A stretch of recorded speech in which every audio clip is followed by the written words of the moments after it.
Kehadiran rombongan delegasi DPR dalam konferensi pers salah satu calon presiden Amerika Serikat terus menjadi perbincangan.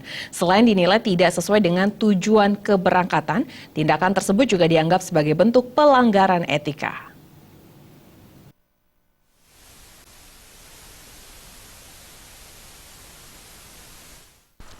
Kemunculan delegasi Indonesia dalam kampanye salah satu calon presiden Amerika Serikat, Donald Trump, masih terus menjadi kontroversi. Ditemui di Jakarta, Sekretaris Fraksi Partai Golkar Bambang Susatyo menyesalkan tindakan pimpinan DPR yang menghadiri kampanye politik salah satu capres Amerika Serikat yang sekaligus pengusaha tersebut. Meski kedatangan pimpinan DPR disebut-sebut hanya sebagai agenda pribadi, namun tindakan itu bisa diartikan sebagai bentuk dukungan kepada Trump. Bambang menyatakan tindakan tersebut merupakan bentuk pelanggaran etika politik dan bisa diadukan ke Mahkamah Kehormatan Dewan.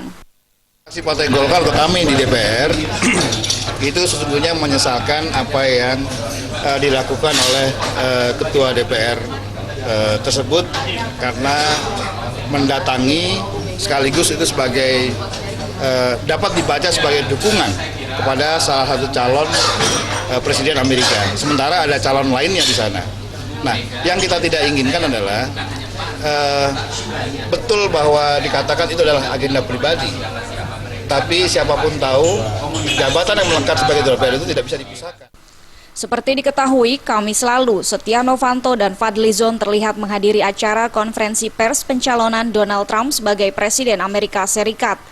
Pimpinan DPR beserta rombongan saat itu memang sedang berada di Amerika Serikat untuk mengikuti konferensi para ketua parlemen dunia di markas PBB New York.